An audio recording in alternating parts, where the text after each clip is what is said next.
Hello everyone, good morning all of you. चलिए start करते हैं सीटेट 2026 के लिए एसएसटी पेपर 2 का प्रैक्टिस सेट नंबर 10। देखते हैं क्या कुछ खास क्वेश्चंस हैं आज की वीडियो में। पहला जो क्वेश्चन है ये हम लोग पॉलिटी सेक्शन से ले रहे हैं। पॉलिटी में क्लास 6 का चैप्टर नंबर 10 यानी कि लास्ट चैप्टर है। इसके बाद हम लोग फिर क्लास 7 में प्रवेश करेंगे और उस चैप्टर का नाम है शहरी क्षेत्रों में आजीविका। ठीक है, तो हम लोग हिस्ट्री और पॉलिटी दोनों ही डिस्कस करने वाले हैं।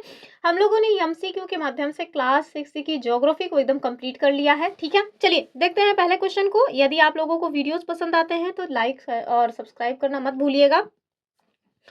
किसी ने कमेंट किया था कि जो है इंग्लिश में भी चीज़ें लाई जाएं, तो आज जो आपको क्वेश्चंस मिलने वाले हैं ये बाइलिंगुअल मिलेंगे। ठीक है, यानी कि द्विभाषी है, अर्थात हिंदी और अंग्रेजी दोनों ही लोग जो भी मतलब जिस भी लैंग्वेज को प्रेफर करते हैं पढ़ना, उस लैंग्वेज से आप इसको देख सकते हैं। तो चलिए पहले क्वेश्चन की यदि हम बात करें, कह रहे हैं कि which of the following statements best describe casual labour unorganised sector in the context of urban livelihoods. ठीक है, यानी कि शहरी आजीविका के संदर्भ में जो लोग अनियमित मजदूरी करते हैं यानी कि असंगठित क्षेत्र में काम करने वाले जो लोग हैं, उनका सबसे अच्छा वर्णन निम्नलिखित में से कौन से कथन के द्वारा किया जा रहा है। इसमें जो कथन दिए गए हैं आपको उन्हीं में से इसका सही उत्तर चयन करना है।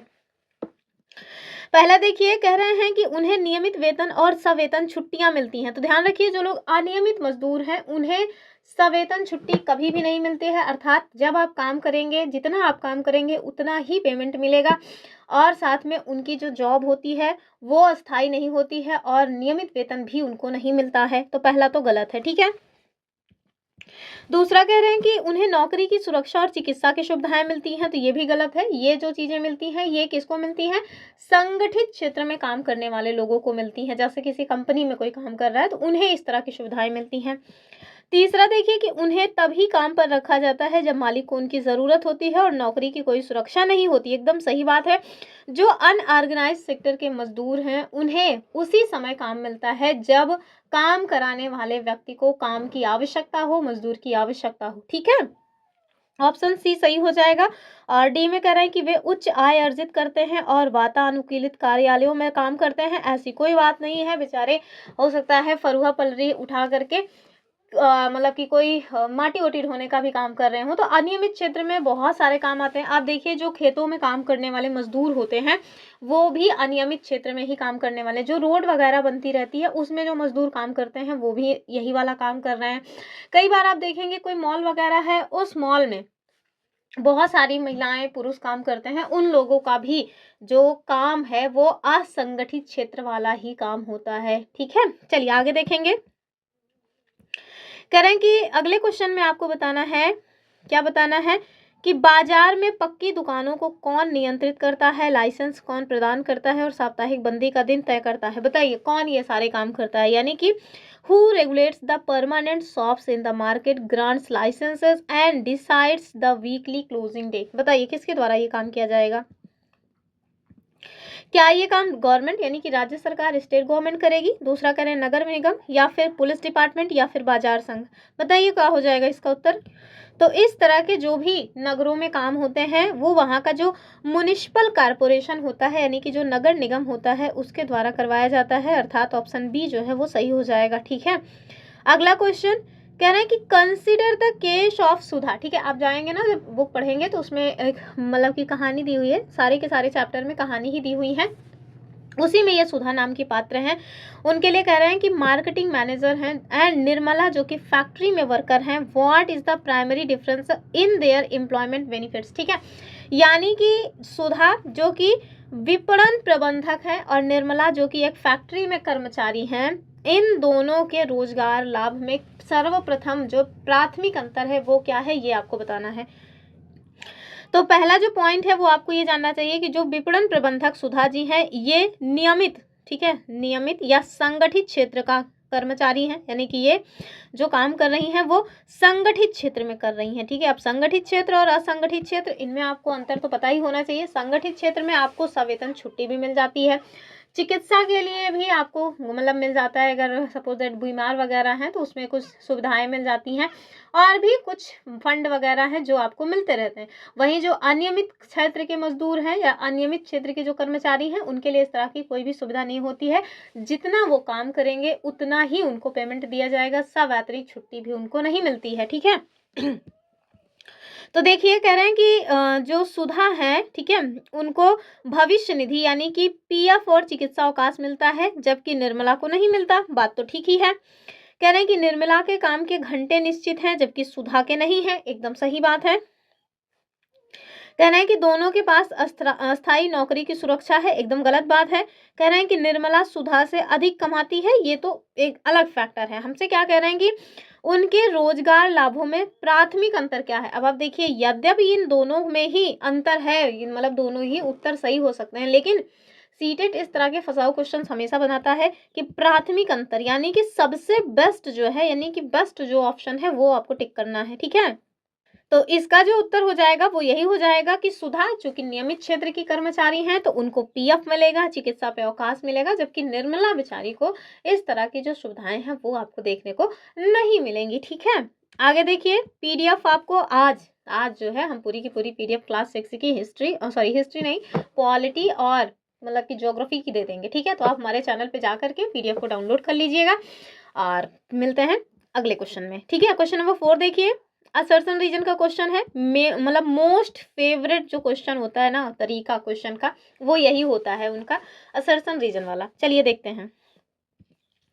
कह रहे हैं कि सड़क पर सामान बेचने वालों और फेरी वालों को अक्सर पुलिस के द्वारा अपनी दुकानें हटाने के लिए कहा जाता है। सही बात है। आपने देखा होगा कि जो रेहड़ी पटरी पे काम करने वाले लोग हैं, पुलिस उनको हमेशा धमकी देती रहती है, हटाओ इसको यहाँ से, हटाओ इसको यहाँ से, ठीक है। दूसरा कारण क्या है कि उनके पास पक्की दुकानें नहीं होती हैं, उन्हें कभी कभी यातायात में बाधा के रूप में देखा जाता है। बात ये भी सही है। तो हाँ, कथन भी सही है, कारण भी सही है, और यही तो कारण है जिसकी वजह से उन्हें दुकान वहाँ लगाने के लिए मना किया जाता है कि कभी कभी ना यातायात जो है वो असुविधा होती है, यातायात जो है वो बाधित हो जाता है, ठीक है। तो उत्तर क्या हो जाएगा, कथन भी ठीक है, कारण भी ठीक है, और इसकी व्याख्या भी ये कर रहा है, ऑप्शन ए, ठीक है। अब आप सबने ना देखा होगा प्रयागराज में भी लेबर चौक है कि नहीं। मैंने तो सुना है कि प्रयागराज में भी लेबर चौक है। प्रयागराज हमारे यहाँ से 50 किलोमीटर पड़ जाता है, ठीक है। तो ये जो लेबर चौक है वो क्या है ये आपको बताना है। कह रहे हैं कि a place where shopkeepers buy wholesale goods. तो होलसेल सामान यहाँ पे नहीं मिलते हैं भैया, ये गलत बात है, ठीक है। दूसरा, a place where daily wage labours wait with their tools for work. एकदम सही बात है। जो दिहाड़ी पे काम करने वाले मजदूर हैं वो अपना हथियार औजार लेकर के वेट करते रहते हैं कि कोई आए और उनको काम पे लेकर चले, ठीक है। तो ये क्या है, यही है लेबर चौक, जहाँ पे आपको अनियमित क्षेत्र में या ये कहें कि असंगठित क्षेत्र में काम करने वाले जो दिहाड़ी मजदूरी करने वाले मजदूर हैं वो मिल जाते हैं, ठीक है। बाकी ये सब नहीं होगा, ठीक है। ऑप्शन देखिए, अगला क्वेश्चन क्या है।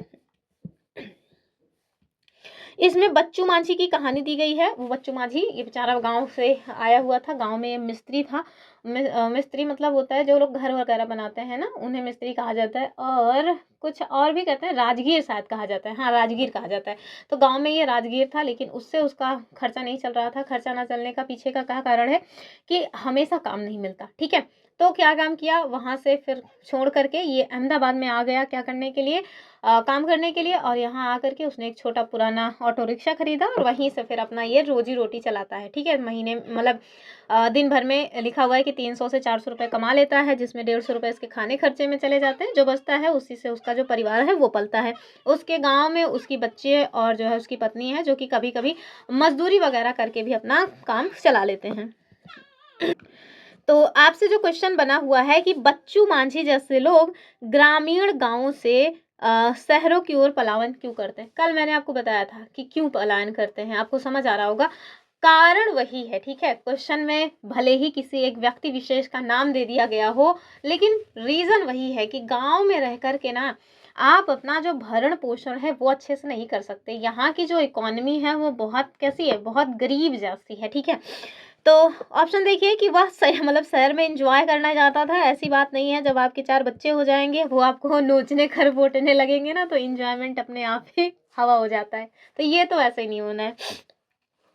कह रहे हैं कि दूसरा देखिए, क्योंकि कृषि कार्य मौसमी होता है और आय जो है ये परिवार के लिए अपर्याप्त होती है। एकदम सही बात है। और गांव में मैंने आपको कल बताया था, खेती बाड़ी पशुपालन के अलावा और कोई काम भी नहीं है, ठीक है।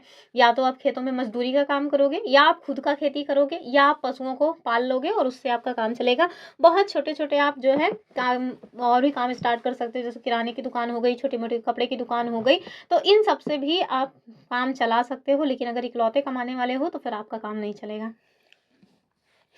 आगे देखिए, केवल बेहतर चिकित्सा उपचार कराने के लिए नहीं होगा, और रिक्शा खरीदना ये भी नहीं होगा। ऑप्शन जो इसका है बी, वो सही हो जाएगा।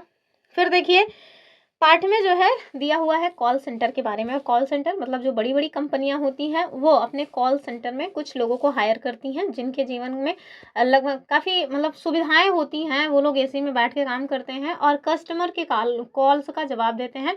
वही चीज़ है। कह रहे हैं कि पाठ में उल्लिखित जो कॉल सेंटर है इसकी कौन सी विशेषता है। पहला देखिए, कह रहे हैं कि they are small soft selling mobile phones. तो ऐसा थोड़ी ना बाबू, जब वो कॉल सेंटर पे बैठे हुए हैं तो वहाँ बेचने और खरीदने का कोई काम ही नहीं है। दूसरा, they are manufacturing units for cloth. तो ये भी नहीं है, वो लोग कपड़े जो है वो नहीं बना रहे हैं। तीसरा, they are centralised offices dealing with customer problems and queries. ठीक है, एकदम सही बात है। वे उपभोक्ताओं यानी वो कस्टमर की जो समस्याएं हैं उनको सुनते हैं और सवालों को निपटाने के लिए केंद्रीय कार्यालय के रूप में काम करते हैं। ठीक है, तो कॉल सेंटर जो है वो आप इसको याद रखिएगा। और ये जो मजदूर इकट्ठा होते हैं इसे तो हमने देखा कि ये लेबर चौक कहलाता है। ठीक है, क्या कहलाता है? लेबर चौक। तो उत्तर क्या हो जाएगा? ऑप्शन सी वाला सही हो जाएगा। ठीक है, पीडीएफ में मैंने पूरा का पूरा जो इंपॉर्टेंट पॉइंट्स है वो सबको सब हाईलाइट करके दिया हुआ है। ठीक है, आज आपको पीडीएफ मिलने वाली है। हमारे टेलीग्राम चैनल को ज्वाइन कर लीजिए, वहीं पे पीडीएफ मिलेगी। ठीक है चलिए, कह रहे हैं कि match the person with their type of livelihood. तो उसमें जो है ना काम दिए हुए हैं कि ये जो व्यक्ति हैं, जैसे मैंने आपको बताया कि जो क्या नाम था उनका, भुला गया नाम मुझे, एक सेकंड, हाँ, बच्चू मांझी, ये रिक्शा चलाने का काम करते हैं। वैसे सुधा जो है हमने देखा था वो दूसरा काम कर रही थी, मंजू कुछ और काम कर रही थी, तो वहां से रिलेटेड क्वेश्चन है। कह रहे हैं कि पहला देखिए, हरमनप्रीत नहीं है, हरप्रीत और वंदना। ठीक है, कह रहे हैं कि ये रेगुलर और परमानेंट एम्प्लॉय यानी कि नियमित और अस्थायी कर्मचारी हैं। दूसरा, जो बच्चू मांझी हैं ये बिजनेस ओनर और सेल्फ एम्प्लॉयड यानी कि व्यापारी व स्वरोजगार। नहीं, देखिए मैंने ना ये गलत बता दिया कि आपको इसमें मैच कैसे करना है। दरअसल ये सामने सामने नहीं है, इसको आपको मैच करना है। एक साइड ना व्यक्तियों के नाम दिए गए हैं और दूसरी साइड उनके काम दिए गए हैं, आपको उसको मैच करना है। ये क्वेश्चन बनाने में समस्या हो गई है। ठीक है, तो ये एक दो ये दरअसल क्वेश्चन बनाने में थोड़ा इशू हुआ है। खैर देख लीजिए, सुधा कह रहे हैं अनियमित मजदूर और निर्मला। ठीक है, चलिए फटाफट देख लेंगे। तो मिलाएंगे तो हमें पता चलेगा कि जो निर्मला है, ठीक है, हमने देखा था कि ये अनियमित टाइप की मजदूर है। वहीं अगर आप देखें तो जो सुधा है ये भैया क्या थी, तो रेगुलर और परमानेंट एम्प्लॉय थी। ठीक है, तो आप देखिए ये ए है, ठीक है, और ये बी है, ये है सी और ये है डी। तो सी का आप देखिए 1 से मिलाना है। सीट मीन 3 का हो जाएगा 1 और 3 का 1 केवल एक ऑप्शन में, अर्थात इसका उत्तर जो हो जाएगा वो हो जाएगा ऑप्शन ए वाला। अर्थात इसमें आप देखिए जो हरप्रीत और वंदना है इनका काम क्या है, ये वो लोग भैया अपना खुद का व्यापार और रोजगार करते हैं। इन लोगों ने एक मॉल खोला हुआ है। ठीक है, और फिर बच्चू मांझी हमने देखा कि ये बेचारा क्या काम करता है, तो इसका जो काम है वो डेली वेज अर्नर है, यानी कि डेली मैंने बताया ना कि दिन भर में 200-300 रुपये कमा लेता है, रिक्शा चलाता है। और सुधा का मैंने बता दिया कि ये रेगुलर और परमानेंट एम्प्लॉय है। और निर्मला, इनका आप जाने रहिए कि ये अनियमित मजदूर है। ठीक है, अगले क्वेश्चन में कह रहे हैं कि छोटी कार्यशालाएं और फैक्ट्रियां अस्थायी कर्मचारियों के बजाय अनियमित श्रमिकों को काम पर रखने की क्यों इच्छुक रहती हैं? बताइए इसके पीछे का क्या रीजन है। तो चलिए देखते हैं। कह रहे हैं क्योंकि अनियमित श्रमिक बेहतर काम करते हैं, ऐसी कोई बात नहीं है। दूसरा, लागत बचाने के लिए और केवल काम का दबाव होने पर वेतन देने के लिए। तीसरा, क्योंकि सरकारी नियम उन्हें ऐसा करने के लिए मजबूर करते हैं, ऐसी बात नहीं है। कह रहे हैं कि क्योंकि शहरों में स्थायी कर्मचारी उपलब्ध नहीं है, इसका मतलब ये भी नहीं होगा। उत्तर क्या हो जाएगा कि अपनी जो लागत है वो बचा रहे और साथ में केवल जब काम का ज़्यादा प्रेशर हो उस टाइम पे वेतन जो है देना हो, इस वजह से इनके द्वारा इस तरह की जो चीज़ें हैं वो की जाती हैं, अर्थात ऑप्शन बी सही हो जाएगा। आगे देखिए, अगला क्वेश्चन क्या है कि बुढ़ापे के लिए बचत और राष्ट्रीय त्योहार पर छुट्टियां किस प्रकार के रोजगार से जुड़े हुए लाभ हैं? तो जाहिर सी बात है कि जो परमानेंट वाले होंगे उन्हीं के लिए इस तरह के लाभ मिलते हैं। तो क्या हो जाएगा, रेगुलर एंड परमानेंट, अर्थात ऑप्शन सी जो है वो सही हो जाएगा। ठीक है, ये देखिए यहाँ पे आपको ना इसका आंसर की भी हमारे द्वारा प्रोवाइड कर दिया गया है, ठीक है। तो जब आपको ये पीडीएफ मिलेगी तो आप वहाँ पे जाके इसके आंसर्स वगैरह चेक कर सकते हैं। कुछ एनसीईआरटी में जो मैंने पॉइंट्स मार्क किए हैं उसे देख लीजिए, इंपॉर्टेंट है वो। तो ये देखिए, ये है हमारी प्यारी एनसीईआरटी की दुनिया, ठीक है। यहाँ पे देखिए, ये एक शहर का जो है आपको चित्र दिखाया गया है, जहाँ पे आप इसको स्कूल से लेकर के, पार्क से लेकर के, भीड़ भाड़ वाली सड़कें, स्कूल, बसें, सब कुछ देखने को मिल जाएंगी। यहाँ पे एक बहुत ही इंपॉर्टेंट पॉइंट है, और वो क्या है कि भारत में एकदम इंपॉर्टेंट है, ध्यान से सुनिए, 5000 से भी ज़्यादा आपको शहर देखने को मिलेंगे और 27 इसमें महानगर हैं, ठीक है। चेन्नई, मुंबई, दिल्ली, कोलकाता जैसे प्रत्येक जो महानगर हैं, इसमें जो जनसंख्या है ये 10 लाख से भी ज़्यादा है। कितनी है? 10 लाख से भी ज़्यादा है, ठीक है। कहते हैं शहर में ज़िंदगी रुकती नहीं है, तो हाँ भैया, नहीं रुकती है, वहाँ पे हमेशा काम चलता ही रहता है। यहाँ पे आपको ये सारे पॉइंट्स मिल जाएंगे, लेकिन हर एक चीज़ एग्ज़ाम के पॉइंट ऑफ व्यू से इम्पोर्टेंट नहीं होती है। यहाँ देखिए, आपको एक पॉइंट दिया गया है कि जो अहमदाबाद सिटी है ना, वहाँ पे एक सर्वेक्षण किया गया था, जिसमें ये पाया गया कि जो अनियमित काम करने वाले मजदूर हैं, वो 12% लोग ऐसे हैं जो कि सड़कों पे काम कर रहे हैं, यानी कि रेहड़ी पटरी पे काम कर रहे हैं, ठीक है। क्या कर रहे हैं? रेहड़ी पटरी पे काम कर रहे हैं। ये आंकड़ा याद रखना है, 12%, ठीक है। आगे देखिए, कह रहे हैं कि हमारे देश के शहरी इलाकों में लगभग 1 करोड़ लोग फुटपाथ पर ठेला लगाने का काम करते हैं। तो ये जो फुटपाथ पे ठेला लगाने वाला काम है, अगर इसको रोक दिया जाएगा तो आप समझिए 1 करोड़ से भी ज़्यादा लोग बेरोजगार हो जाएंगे, ठीक है। आगे देखिए, ये है बाजार में चीज़ें दिखाई गई हैं, ये सब आप एक मतलब कहानी जैसा है, आप इन्हें ज़रूर पढ़िएगा। ये देखिए, लेबर चौक, ये दिहाड़ी काम करने वाले जो मजदूर और मिस्त्री हैं, वो यहाँ आके बैठते हैं, कोई इनको आए ले जाए काम कराने के लिए और उन्हें पैसा दे, ठीक है। और अनियमित मजदूरों की जो संख्या है, ये शहरों में बहुत ज़्यादा मिल जाएगी। यहाँ देखिए, यहाँ पे ये जो निर्मला है, ये एक सिलाई सिलाई करने का काम कर रही है, एक फैक्ट्री है उसमें ये सिलाई करने का काम करती हैं। इसमें इन्होंने बताया है कि दिसंबर से अप्रैल तक इसके ऊपर काम का जो प्रेशर है वो काफ़ी बढ़ जाता है, और बहुत ज़्यादा टाइम तक, यानी कि ओवर टाइम इसको काम करना पड़ता है, ठीक है। यहाँ देखिए, 3 से 4 महीने तक, समझ रहे हैं, उसके पास काम ही नहीं रहते। अर्थात अगर साल के 12 महीने हैं तो उसमें 8 महीने इसको काम मिलेगा, 4 महीने छुट्टी। 4 महीने छुट्टी पे क्या सवैतनिक छुट्टी है? नहीं नहीं नहीं, सावैतनिक छुट्टी नहीं। अगर सावैतनिक छुट्टी होती तब तो फिर मज़े ही मज़े हैं। आगे देखिए, अगला जो पॉइंट है वो क्या है, तो यहाँ पे आपको बता रहे हैं कि बिजली के चलने वाले करघों की जो पावर लूम फैक्ट्री है, इसमें मजदूर दिन और रात की पालियों में 12-12 घंटे तक काम करते हैं, और उन्हें 8 घंटे मतलब 8 घंटे से ज़्यादा काम करने की जो एक्स्ट्रा पगार है वो भी नहीं मिलती है। समझ रहे हैं, मतलब कि कितना शोषण होता है मजदूरों का, और हम लोगों को लगता है कि मजदूर बहुत ज़्यादा पैसा लूट रहे हैं। दफ्तर यानी कि जो ऑफिस में काम करने वाले लोग हैं, उनके बारे में यहाँ बताया गया है। क्या बता रहे हैं कि एक मतलब नाम क्या था उनका, यहाँ पे आप देखिए, मौसी जिनका नाम है ना, ये मौसी थोड़ी ना है, ये तो है सुधा जी, ठीक है। कौन है? सुधा। और ये क्या काम करती हैं? तो ये ना विपणन प्रबंधक है, यानी मार्केटिंग मैनेजर का काम करती हैं, और उन्होंने अपने काम की सुविधा के हिसाब से उन्होंने जो सिटी है उसको टोटल 6 भागों में डिवाइड किया है। हालांकि ये कोई फैक्ट नहीं है। यहाँ देखिए, उनका जो काम था वो क्या था, तो वो बिस्किट की स्थायी कर्मचारी थी। ये क्वेश्चन बन सकता है कि जो सुधा है वो कहाँ पे काम किया करती थी। बनने के चांस कम है, लेकिन बन जाते हैं कभी कभी, केवीएस में अक्सर बन जाता है इस तरह का क्वेश्चन।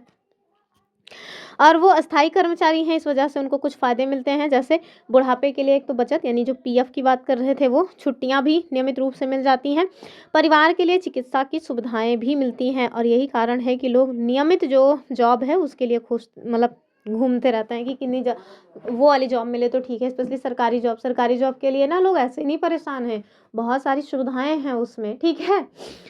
यहाँ देखिए, मैंने जो आपको बताया था कॉल सेंटर, ठीक है, तो ये जो कॉल सेंटर है, यहाँ पे आप देख सकते हैं, ये लोग कॉल सेंटर में बैठे हुए हैं और जो कस्टमर्स हैं उनकी प्रॉब्लम्स को सुनते हैं। और आप लोगों ने कभी ना कोई कॉल सेंटर में कॉल ज़रूर किया होगा। अगर आपने कोई ऑनलाइन शॉपिंग की होगी तब भी किया होगा, या फिर मान लीजिए ऑनलाइन शॉपिंग हालांकि किए तो होंगे ही, लेकिन हो सकता है कि कॉल सेंटर में कॉल ना किए हों। लेकिन मोबाइल वगैरह के लिए कोई इशू हो तो वहाँ पे आपने ज़रूर ही कॉल किया होगा। तो कुल मिलाकर के एक आध बार आपने कॉल सेंटर पे कॉल किया ही होगा। मैंने तो बहुत बार किया है, ऑनलाइन फ्लिपकार्ट पे बहुत ज़्यादा बार किया हुआ है, मीशो पे भी कई बार किया हुआ है। तो मैं तो बहुत ज़्यादा बार इसका जो है यूज़ कर चुकी हूँ कॉल सेंटर का। और साथ में जो जियो है ना हमारे यहाँ, उसका नेटवर्क अच्छा नहीं रहता, तो जब देखो तब वहाँ भी कॉल करते रहते हैं। खैर चलिए, अब हम लोग हिस्ट्री वाले सेगमेंट में प्रवेश करते हैं। हिस्ट्री में हम लोग देखेंगे पता है इस समय हम लोग ना नए राजा और राज्य देख रहे हैं, ठीक है। इसी में हम लोग जो महाजनपद हैं उनको भी देख रहे हैं। एक आपको पॉइंट बताना था, कल वाली वीडियो में मैंने नहीं बताया था और उसको आप जाने रहिए। जैसे हमने कल बताया था कि जो हमारे वेद हैं वो टोटल 4 हैं। कौन है? 4। ये जो 4 वेद हैं इसमें सबसे पुराना जो वेद है जिसे हम लोग ऋग्वेद कहते हैं, ये तो भैया ऋग वैदिक काल में लिखा गया था। लेकिन उसके बाद जो सामवेद, यजुर्वेद और अथर्ववेद हैं इनको उत्तर वैदिक काल में लिखा गया था। एकदम ध्यान से रख लीजिएगा अपने दिमाग में भर के कि ऋग्वेद ये तो ऋग्वैदिक एरा में लिखा गया था, लेकिन उत्तर वैदिक काल में लिखे गए थे सामवेद, यजुर्वेद और अथर्ववेद, ठीक है। चलिए अब हम देखते हैं आज की वीडियो का अपना पहला क्वेश्चन। कल हमने देख लिया था कि अश्वमेध यज्ञ जो है वो राजाओं के द्वारा किया जाता था। अश्वमेध यज्ञ के बारे में हमने ठीक ठीक पढ़ लिया था। आज जो हमारा क्वेश्चन है वो कह रहे हैं कि जो महाजनपद की राजधानी थी उसकी किलेबंदी के बारे में आपको सही कथन का विचार करना है। कल हमने एक क्वेश्चन इसी तरह का देखा हुआ था कि जो शासक थे ना वो लोग क्या काम करवाते थे, अपने किले के चारों ओर बहुत मतलब कि मोटी दीवार बनवाते थे, उसकी किलेबंदी करवाते थे, जिसके पीछे का एक रीजन माना जाता था कि एक तो दुश्मनों से सुरक्षा करना है और दूसरा अपनी शक्ति का प्रदर्शन करना है, ठीक है। चलिए पहला क्या है कि इन लोगों को आक्रमण से बचाने के लिए बनाया जाता था, या फिर इन्हें शासक की समृद्धि और शक्ति दिखाने के लिए, या फिर किले बंद क्षेत्रों के अंदर लोगों पर नियंत्रण रखना आसान था। बताइए क्या हो जाएगा? तो जाहिर सी बात है कि ये सारी चीजें हो जाएंगी, ठीक है। आगे देखिए, महाजनपदों में फसलों की उपज का 1/6 जो हिस्सा है वो निर्धारित किया गया। इसे किस नाम से जाना जाता था? तो उस समय ये जो होता था उसे भाग कहा जाता था। क्या कहते थे? भाग कहते थे।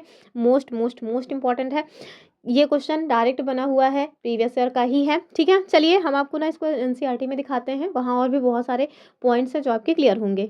तो ये देखिए, ये है महाजनपदों के समय में जो टैक्स की व्यवस्था थी वो, ठीक है। तो आप देखिए जो महाजनपद है इनके शासक पहले तो बहुत भारी भरकम किले बनवाने लगे, ठीक है। वहीं हमने देखा था जो ऋग्वैदिक कालीन एरा है उसमें शासक जो है ये कोई भव्य किले या फिर जो है कोई भव्य सिंहासन पे नहीं बैठा करते थे, टैक्स वगैरह की भी कोई व्यवस्था नहीं थी, नियमित सैनिक वगैरह भी नहीं रखे जाते थे। लेकिन वो मतलब महाजनपद काल आते आते ये सब चेंज हो गया। अब शासक बड़े बड़े किले भी बनवाने लगे, बड़ी बड़ी उपाधियां भी लेने लगे, भव्य सिंहासन पे भी बैठने लगे, टैक्स भी लेने लगे और साथ में नियमित रूप से कर्मचारी यानी कि जो वैतनिक सेना है उसको भी रखने लगे, ठीक है। तो उसी से ये संबंधित है कि महाजनपदों के जो शासक थे ये विशाल किले बनवाने लगे और बड़ी सेना भी रखने लगे। उन्हें इसके लिए बहुत ज़्यादा धन की आवश्यकता थी। क्यों? क्योंकि अगर आपको सेना रखनी है तो उसको धन तो देना पड़ेगा ना, उसको वेतन तो देना पड़ेगा, वरना फिर कितना मोटिवेशन आएगा सैनिकों में।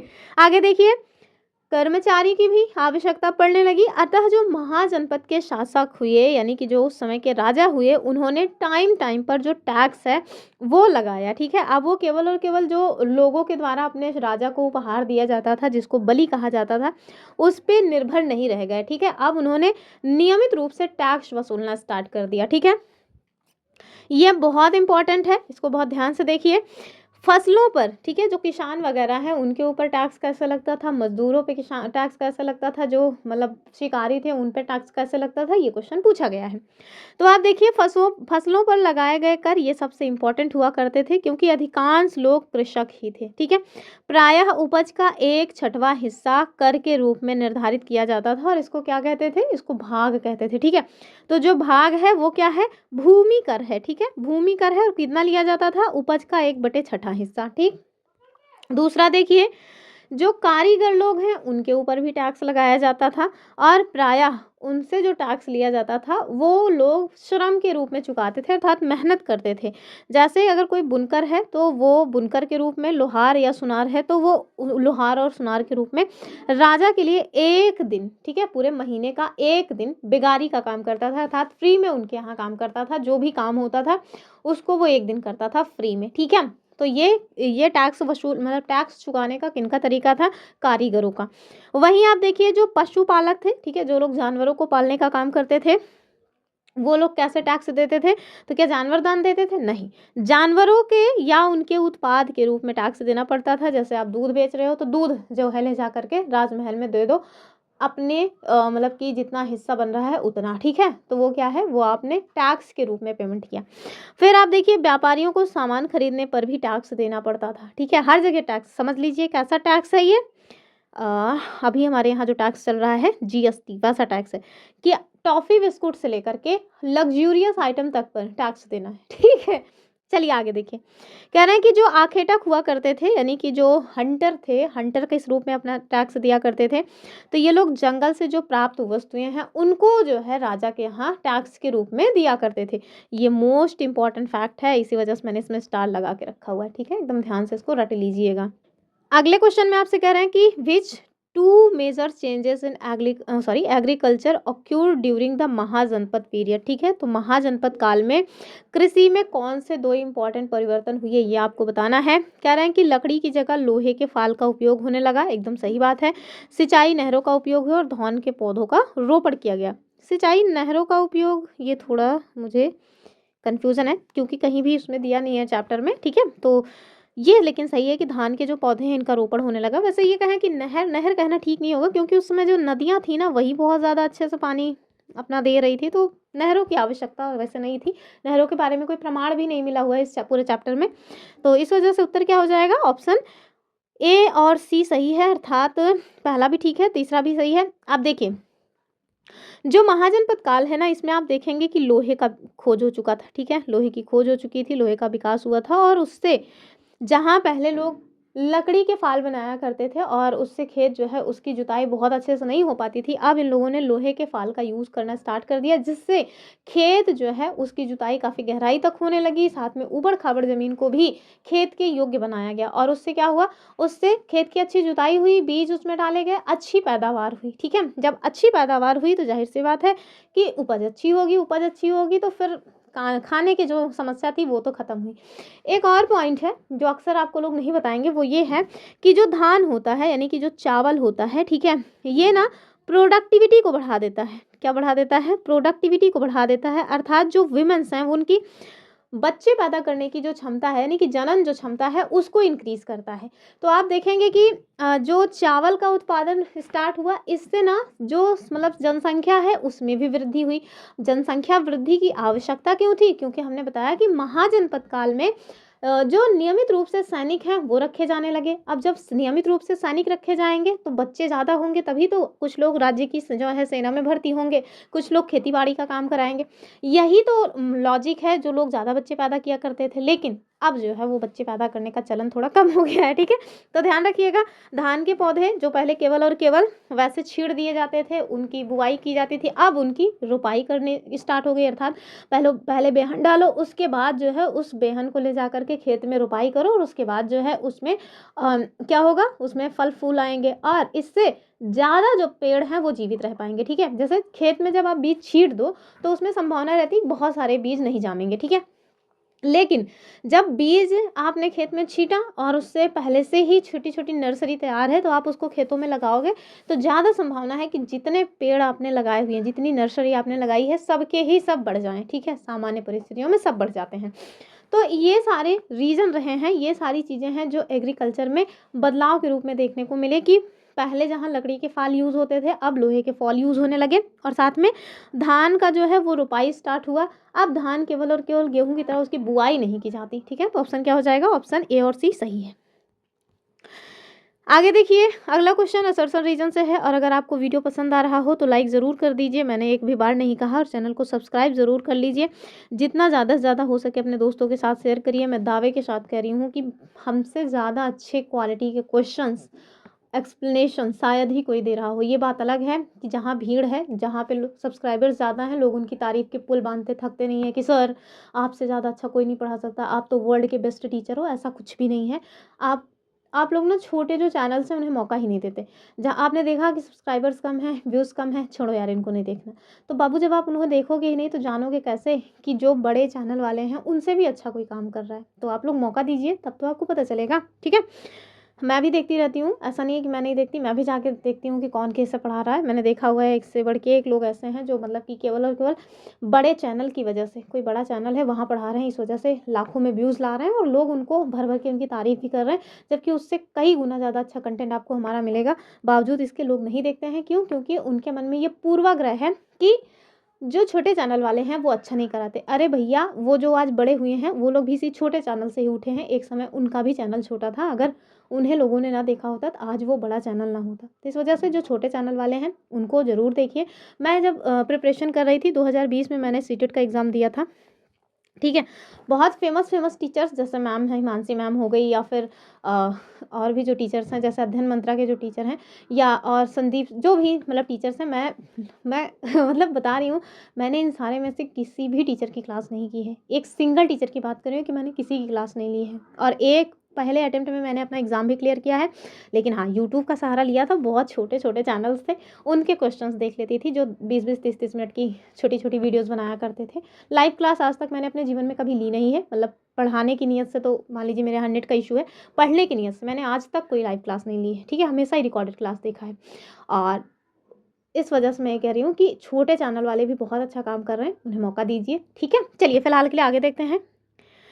अगला जो क्वेश्चन है ये असरसन रीजन का है। कह रहे हैं कि कारीगर राजा का श्रम यानी लेबर के रूप में कर जो है चुकाया करते थे। हाँ, हमने देखा था कि जो कारीगर हैं वो क्या काम करते थे, फ्री में बेगारी करने का काम कर दिया करते थे, महीने में 1 दिन। तो पहला तो ठीक है। कह रहे हैं कि बुनकरों या लोहारों को हर महीने 1 दिन राजा के लिए काम करना पड़ता था। एकदम सही बात है। उत्तर क्या होगा, कथन भी सही है, कारण भी सही है, और व्याख्या भी एकदम सही है, ऑप्शन ए।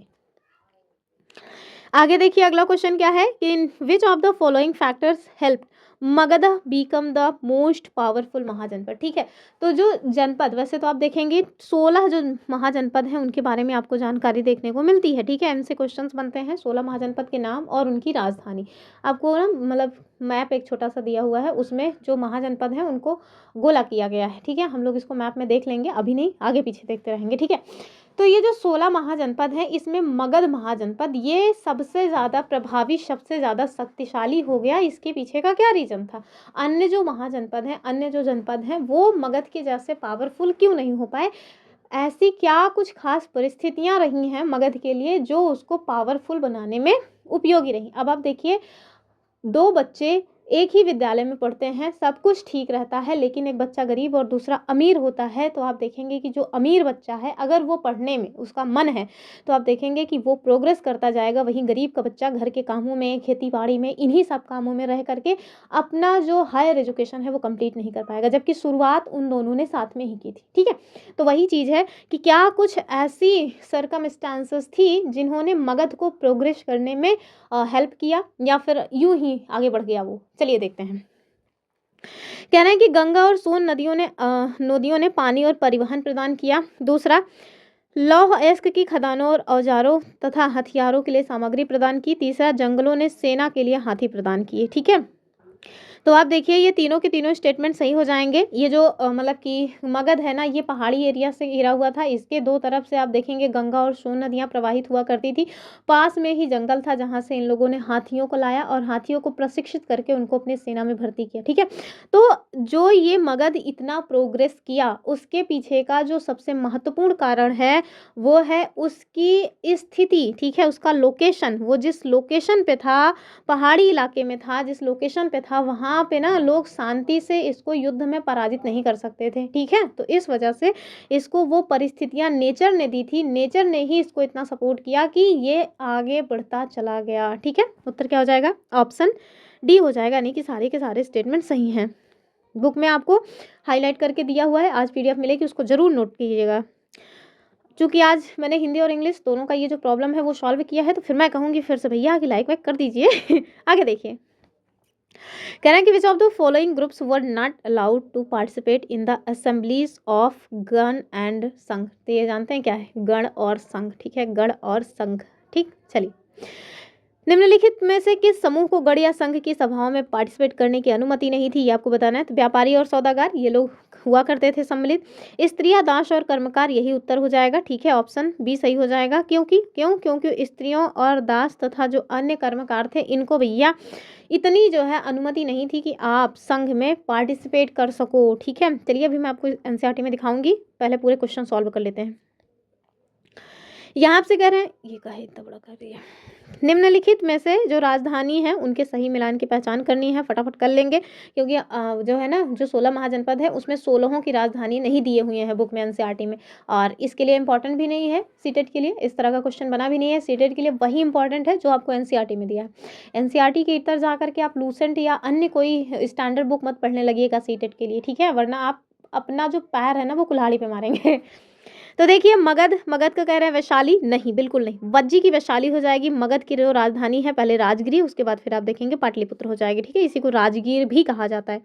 उत्तर क्या होगा कि ए का 2 हो जाएगा, बी का 1, यानी ऑप्शन 2 वाला ठीक है। आगे देखिए, कह रहे हैं कि they refuse to march further because they were afraid of the Indian rulers vast army of elephants and chariots who were they, ठीक है। तो आपने एक नाम सुना होगा, सिकंदर महान, ठीक है, क्या सुना होगा, सिकंदर महान, ठीक है। तो ये जो सिकंदर महान है उनके बारे में क्वेश्चन बना हुआ है कि उन्होंने आगे बढ़ने से इनकार कर दिया क्योंकि वे भारतीय शासकों की हाथियों और रथों की विशाल सेना से डरते थे। वे कौन थे, तो भैया वो सिकंदर के सैनिक थे। उन्होंने व्यास नदी को पार करने से मतलब इनकार कर दिया, क्यों, क्योंकि उन्होंने सुन लिया था कि वहाँ पे एक बहुत ही क्रूर शक्तिशाली शासक घनानंद रहता है, ठीक है, पट पड़ी थी उन लोगों की। चलिए आगे देखते हैं। क्वेश्चन में देखिए, यहाँ पे आपसे कह रहे हैं कि जो प्रसिद्ध ग्रंथ है दीर्घ निकाय, इसको कहीं कहीं आप देखेंगे लिखा रहेगा और कहीं कहीं दीर्घ निकाय लिखा रहता है, इसके बारे में ना कौन सा सही वर्णन है ये आपको बताना है, ठीक है। थोड़ा ब्लर क्यों दिख रहा है ये, अब सही हो गया। चलिए, हमारे पास क्या ऑप्शंस हैं कि यहाँ पे बौद्ध भिक्षुओं के नियम है, तो ऐसी बात नहीं है, ये तो रॉन्ग हो जाएगा। दूसरा ठीक हो जाएगा कि इसमें भगवान बुद्ध के आख्यान और वज्जी संघ का वर्णन है, ठीक है, तो वज्जी संघ के बारे में इसमें आपको वर्णन मिलेगा, और बाकी जो है वो ठीक है। आगे देखिए, वज्जियों पर आक्रमण करने के लिए सलाह लेने हेतु जो अजात शत्रु है, इन्होंने अपनी किस मंत्री को भगवान बुद्ध के पास भेजा था। तो ध्यान रखिएगा, जो अजात शत्रु हैं, यानी कि जिन्हें हम लोग अजात शत्रु के नाम से जानते हैं, अजात शत्रु, ठीक है, ये जो अजात शत्रु हैं इनके मंत्री थे वश्यकार, क्या नाम था इनका, वश्यकार, ठीक है। तो जो वज्जी संघ है वो काफ़ी पॉपुलर था, पॉपुलर मतलब उनके यहाँ एकता थी, और एकता की वजह से इनको जो भी लोग जीतना चाहते थे वो जीत नहीं पा रहे थे। तो अजात शत्रु भी उसको जीतना ही चाह रहा था, लेकिन जीतने में वो नाकामयाब रह रहा था। तो उसने एक उपाय सोचा कि चलो भगवान बुद्ध से पूछते हैं कि आखिर हम ऐसा क्या उपाय करें जिससे वज्जी संघ को जीत लें। तो भगवान बुद्ध के पास अजातशत्रु ने वश्यकार को भेजा। अजातशत्रु का जो भेजा हुआ वश्यकार है जब उनके पास गया तो भगवान बुद्ध ने उनसे कुछ क्वेश्चंस पूछे, और उन क्वेश्चंस में पूछा कि क्या वे लोग नियमित रूप से सभाएं करते हैं, क्या वे स्त्रियों का सम्मान करते हैं, क्या वहाँ पे जो है जो मतलब साधु सन्यासी लोग हैं उनका आदर सत्कार किया जाता है। इस तरह से कई सारे प्रश्न उन्होंने पूछे भगवान बुद्ध ने, और जब वश्यकार ने बताया कि हाँ ये सारी चीज़ें सही हैं, इस तरह के काम वो लोग करते हैं, तो भगवान बुद्ध ने समझाया कि जब तक वो लोग इस तरह के काम करते रहेंगे तब तक उनको जीतना असंभव है, ठीक है। तो अजात शत्रु ने अंततः पहले उनकी जो एकता है उसमें फूट डाली। क्या किया उसके लिए इन्होंने अपने जो शासक, अपने मतलब कि जो मंत्री थे वश्यकार, इनको वज्जी संघ में भेजा और वज्जी संघ के भीतर फूट डलवा दी, ठीक है। तो जब वज्जी संघ भीतर से कंगाल हो गया तब जाकर के अजात शत्रु ने आक्रमण किया, तब जाकर के उसमें विजय पाने की उसकी कोई जो मतलब चीज़ें हैं वो कंफर्म हुई, ठीक है।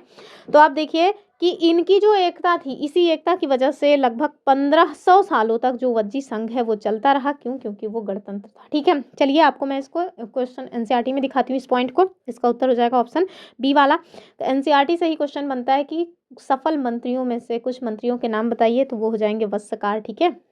तो ये है हमारी एनसीईआरटी। तो आप देखिए सबसे पहले महाजनपद, तो आज से लगभग 2500 साल पहले जो महाजनपद हैं उनका निर्माण हुआ था, और कुछ जनपद बहुत इंपॉर्टेंट हो गए जैसे मगध, ठीक है, ये बहुत शक्तिशाली हो गया, ठीक है।